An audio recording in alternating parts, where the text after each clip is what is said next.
Do you ever remember a time when the successful operation of a major utility was in the hands of a single or few individuals? Perhaps a small group knew where undocumented valves or changes in pipe material are in a water system because they were there when it was installed decades ago.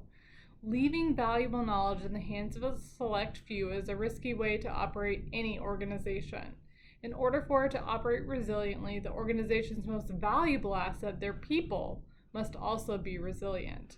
This important management of our human assets can be related to how we care for our bodies throughout our lifetime.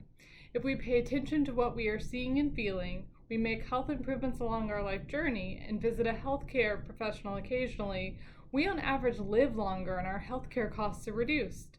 This principle applies to how we nurture our people in the water industry, and the huge return on this investment, a workforce that is prepared for overcoming challenges. So, what does resiliency mean? Resiliency is the capacity of an organization to maintain core business functions during and after a period of incremental or sudden change. There are many changes we can't control, such as the mass exodus of baby boomers from the workforce. Some utilities report that nearly 50% of their workforce will be around retirement over the next decade. We must prepare our organizations for both employee attrition and sudden emergency situations such as infrastructure failures or natural disasters. We can do this by focusing on the things that we can control. We can create an inclusive workplace culture. We can properly train our employees. We can recruit the right people in a timely manner to minimize the loss of valuable knowledge. In essence, we build resiliency in the organization's most valuable asset to ensure operational goals are met. Let's talk about retaining the existing talent. In a recent poll, the leading reason for employee turnover was a lack of career development. When companies utilize the strengths of each employee to maximize their potential and provide opportunities for mentorship, leadership, and advancement, the employees are happier. Diversity, equity, and inclusion, or DEI, plays into this analysis significantly. Let's examine topics closer, starting with career development. Are all your leaders providing development opportunities to all who are demonstrating a desire to learn and advance beyond those who may remind leaders of themselves? What about work environment? Are we creating an environment where all employees feel comfortable contributing? Do people see and work with a diverse group of individuals who are both like themselves, which helps create a sense of belonging, but also different, which ignites creativity? Do employees feel like their interests are represented in the organization? Let's now examine manager behavior. Are we mentoring all our employees and only modifying our actions and leadership style based on the employee's learning style and their core strengths? Are we listening and course correcting based on employee needs? Are we confronting our unconscious bias?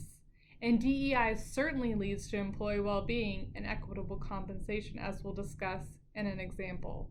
We are tackling over half of the pie, folks, by keeping DEI principles in mind.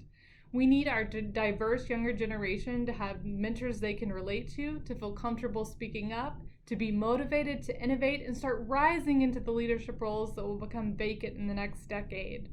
This leadership succession is key to the resilient operation of any organization.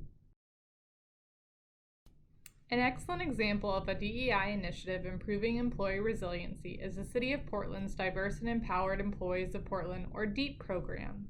City employees have the option to participate in affinity groups.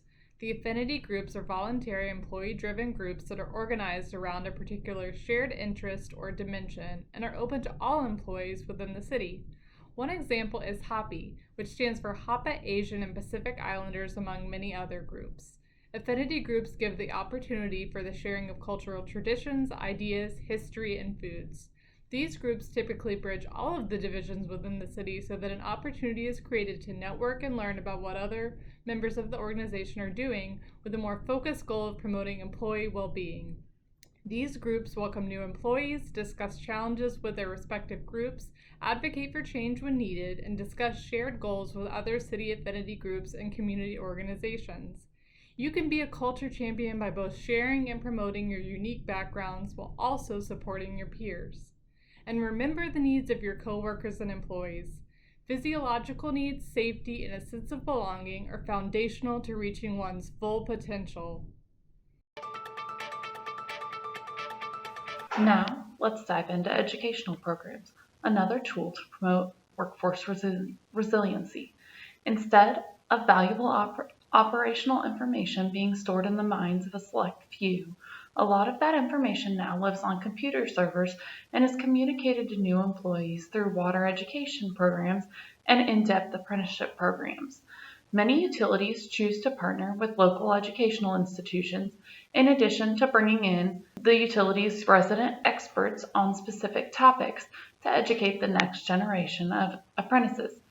We also need to provide continuing education for all employees so that they stay on top of their respective fields. Set aside a budget for your employees to take courses on their specialty or anything related to water for that matter. Ultimately, if your employees are learning new things, they feel more fulfilled in their day-to-day life and can be better water advocates for your organization in the future. Also, lastly, assist your staff in recognizing their core strengths through a voluntary assessment. This will help them understand what they bring to the table as their strength and what options they have for future strength development.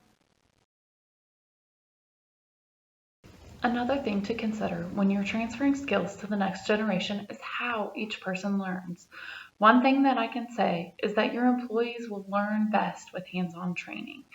But doing hands-on training doesn't always mean sitting in the seat of the excavator to learn how to operate it.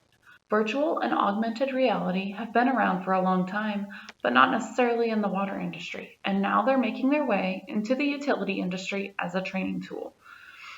Employers can train their staff more effectively and at lightning speed using 360-degree photos of equipment with informational tags as shown in this example, or using simulators. Staff can use the virtual tools as a basis of their training and then visit the piece of equipment on their own time as a follow-up exercise, and that will benefit your diverse employees.